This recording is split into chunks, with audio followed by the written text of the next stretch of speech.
बच्चों, आज हम पढ़ेंगे सुमित्रा नंदन पंत की लिखी हुई कविता वे आंखें। तो सबसे पहले हम लोग थोड़ा सा सुमित्रा नंदन पंत जी के बारे में जान लेते हैं। इनका मूल नाम गोसाई दत्त था और इनका जन्म उत्तरांचल में अल्मोड़ा जिले में हुआ था। और इनकी प्रारंभिक शिक्षा गांव में, उसके बाद की शिक्षा इनकी बनारस और इलाहाबाद में हुई। और ये महात्मा गांधी के आंदोलन से बहुत प्रभावित थे, तो इन्होंने अनेक आंदोलनों में भी भाग लिया और इनको अनेक प्रकार के पुरस्कार जैसे भारतीय ज्ञानपीठ पुरस्कार, साहित्य अकादमी पुरस्कार मिले। भारत सरकार ने इन्हें पद्म भूषण से भी सम्मानित किया और इनको प्रकृति का सुकुमार कवि कहा जाता है। क्यों? क्योंकि इन्होंने ज़्यादातर कविताएं अपनी नेचर से यानी प्रकृति से ही प्रेरित होकर लिखी हैं। और इनकी बहुत से जैसे काव्य ग्रंथ है, वीणा, ग्रंथि, पल्लव, इस नाम से संकलित हैं। और आप जो पढ़ेंगे आज, वे आंखें, है ना, इसमें इन्होंने क्या है कि एक किसान जो है, तो किसानों की व्यथा का या कि दुख का बहुत बारीकी से इन्होंने वर्णन किया है। और इसमें क्या किया है कि इन्होंने युग युग से, जो कहते हैं ना कि युगों युगों से किसान जो है शोषण का शिकार करते आ रहे, शोषण का शिकार होते आ रहे हैं किसान। और ये सब चीज़ देखकर कवि का मन जो है, कहते हैं ना, आहत हो जाता है। यानी पंत जी का मन बहुत दुख, आहत मीन्स बहुत ज़्यादा दुखी हो जाता है किसानों की दुर्दशा को देखकर। और कह रहे हैं, उनका कहना है कि ये बात है कि दुखद बात है कि स्वाधीन भारत में भी, यानी आज आज़ादी मिलने के बाद भी भारत में किसानों की दशा में कोई विशेष सुधार नहीं आया है। लेकिन इसमें जो कविता है वे आंखें, इसमें उस समय की उन्होंने जिक्र किया है जब किसान जो है अपने छोटे छोटे चीज के लिए गांव के महाजन जमींदार पर निर्भर था। तो आइए हम लोग पढ़ते हैं सुमित्रा नंदन पंत जी की लिखी हुई कविता वे आंखें।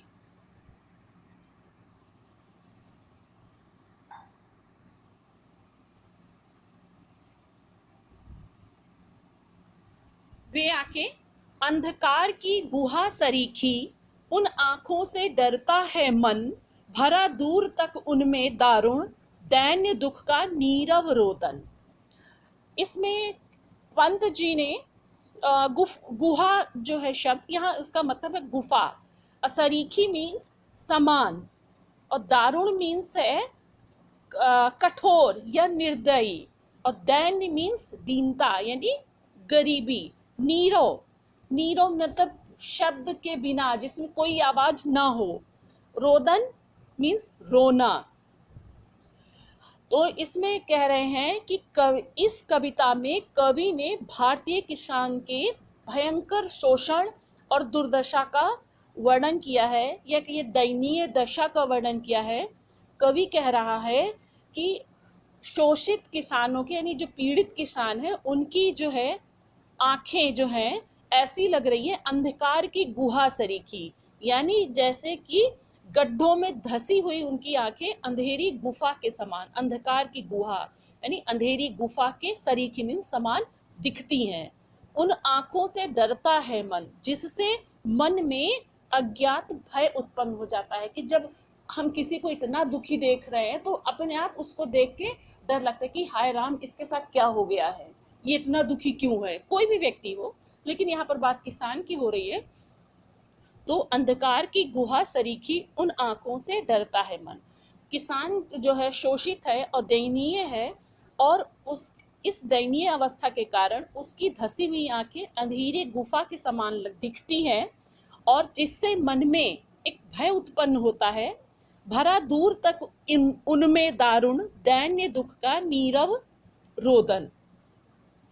कह रहे हैं कि ऐसा लगता है कि बहुत दूर तक, बहुत दूर तक उनमें कोई कष्ट भरा दुख भरा हुआ है, कष्ट भरा है ना, दुखों से पीड़ित है। भरा दूर तक उनमें दारुण, है ना। तो कहने का मतलब ये ऐसा लग रहा है कि जैसे उन आंखों में कोई कष्टप्रद या कष्ट देने वाली दीनता या दुख का मौन रुदन भरा हुआ है। दैन्य दुख का नीरव रोदन, नीरव मीन्स शांत और रोदन मीन्स रोना। ऐसा लगता है कि उन आंखों में कोई कष्टप्रद दीनता व दुख का मौन भरा रोदन छिपा हुआ। जब आदमी बहुत दुखी होता है तब उसके मुंह से आवाज भी नहीं निकलती और आंखों से आंसू भी नहीं बहते हैं और वो बहुत शांत हो जाता है, एकदम से शून्य में ताकता हुआ। तो वही इसमें यहाँ हाल किसान का भी है। फिर है, वह स्वाधीन किसान रहा, अभिमान भरा आंखों में इसका, छोड़ उसे मझधार आज, संसार कगार श्रदश बह खिसका। है ना। मझधार मीन्स बीच में, यानी और इस कविता के अकॉर्डिंग मझधार का मतलब है समस्याओं के बीच। अभिमान मीन्स गर्व और कगार मीन्स किनारा और श्रदस समान। तो कह रहे हैं, कवि कह रहे हैं कि उनकी किसान की आंखों में भयानक गरीबी का दुख व्याप्त है। कि फिर वो अपना कवि इन पंक्तियों में किसान के अतीत के बारे में बता रहे हैं कि किसान का अतीत बहुत अच्छा था। वह स्वाधीन किसान रहा, वह किसान हमेशा स्वाधीन यानी अपने अधीन रहा। उसने अपने अकॉर्डिंग, अपने अनुसार अपनी खेती की, अपना काम किया, है ना। छोड़ उसे मझधार आज, है ना। वह स्वाधीन था, उसके पास अपने खेत थे, अपना साधन था, गाय बैल सब कुछ अपना था, है ना। उसकी आंखों में अभिमान भरा, आंखों में इसका। तो जब किसान के पास सब कुछ अपना था तो उसकी आंखों में एक अभिमान भरी चमक थी, झलकता था, है ना। परंतु आज वो अकेला पड़ गया है। छोड़ उसे मझधार आज, संसार ने, लोगों ने, संसार का मतलब लोग, जो उसके आसपास के लोग हैं, उसे मझधार में छोड़कर जो है संसार कगार श्रदस वह खिसका। उसे समस्याओं के बीच अकेला छोड़कर जो उसके आसपास के लोग थे उससे दूर चले गए। अब नेक्स्ट है आपका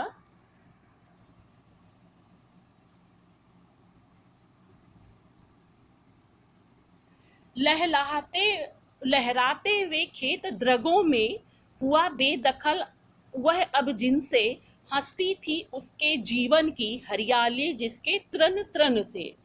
यहाँ पर कवि कह रहे हैं कि यहाँ पर कह रहे हैं कि जैसे लहराते, लहराते मतलब जब खेत हवा चलती है तो खेत लहराते हैं उनकी फसल, है ना। तो लहराते मीन्स लहराना या झूमना, और द्रग मीन्स होता है आंख, और बेदखल मीन्स अधिकार से वंचित कर देना, और तृण मीन्स तिनका।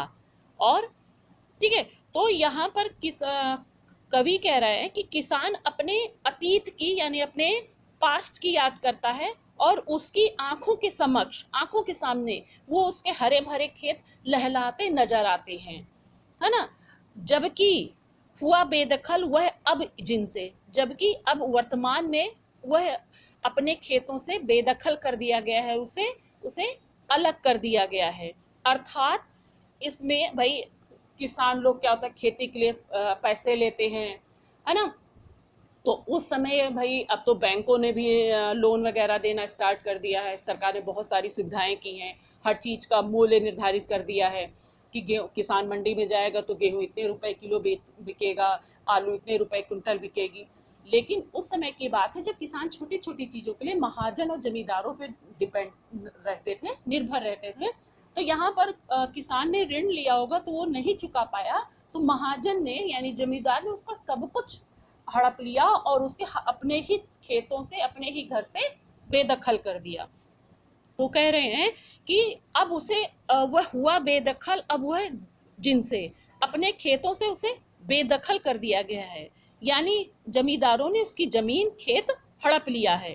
हंसती थी उसके जीवन की हरियाली जिनके तृण तृण से। कभी इन खेतों के तिनके तिनके में जो हरियाली लहराती थी, है ना, और वही हरियाली उसके जीवन को सुखमय बनाती थी, और आज सब कुछ खत्म हो गया, समाप्त हो गया है।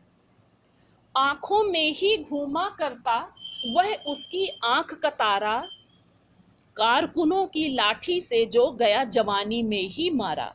फिर किसान की आंखों के आगे अचानक अपने बेटे का चित्र घूम जाता है, अपने बेटे की तस्वीर उसके आंखों के सामने आ जाती है।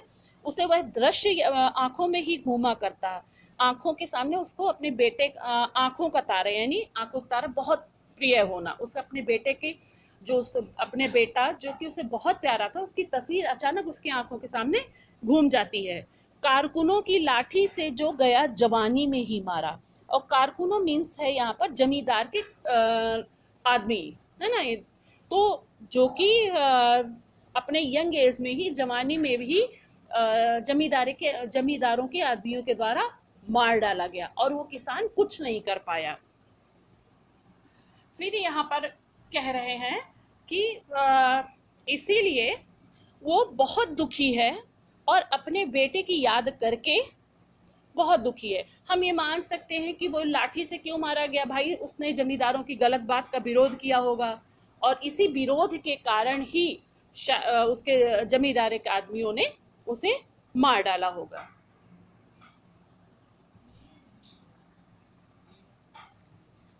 फिर है नेक्स्ट,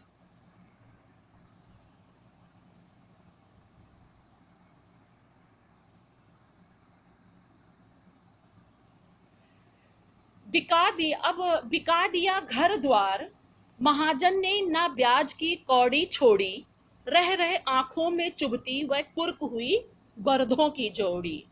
महाजन के कर जो उसने कर्जा लिया था, उससे उसका सब कुछ बिक गया। महाजन यानी साहूकार, और कौड़ी माने एक पैसा, कुर्क माने नीलाम, और बरधों की जोड़ी का मतलब यहाँ पर है बैल।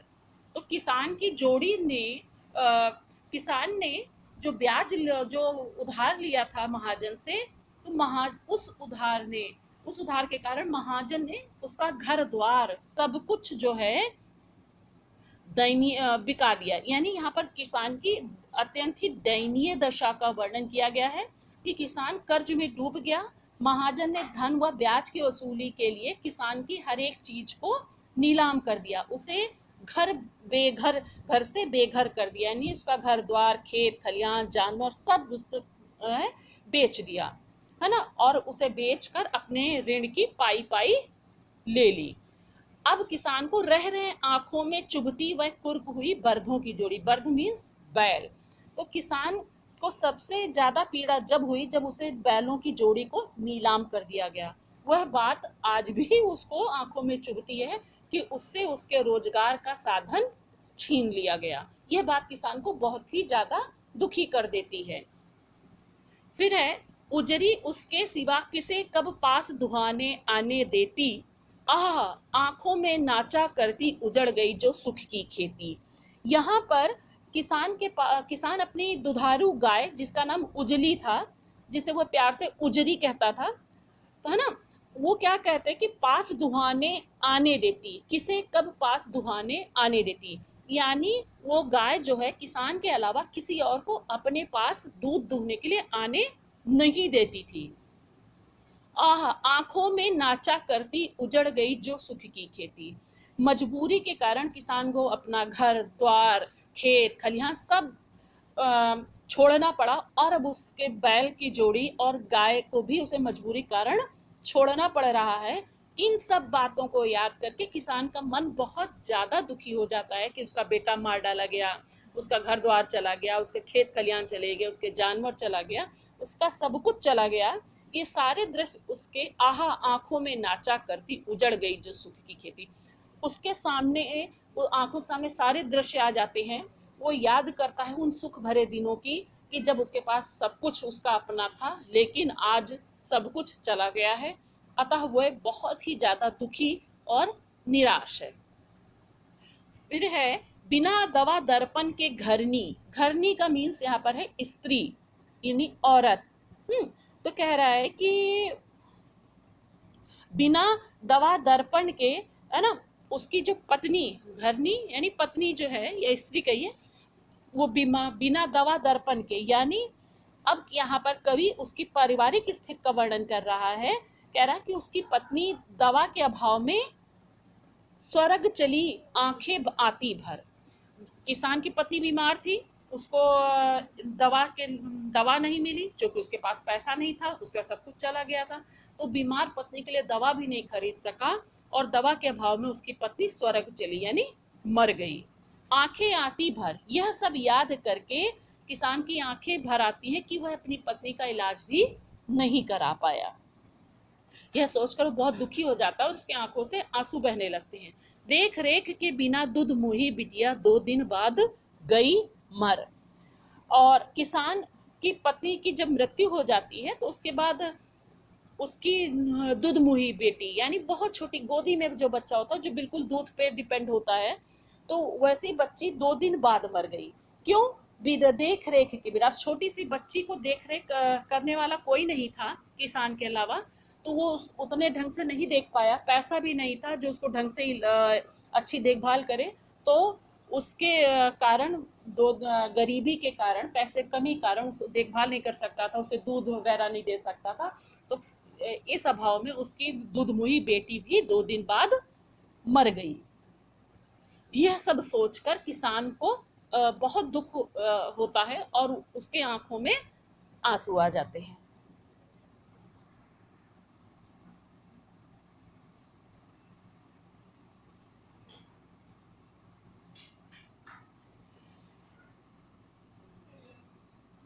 तो ये बच्चों, आज आपका सुमित्रानंद पंत जी का वे आंखें से इतना ही हम लोग आज पढ़ेंगे। ओके, धन्यवाद।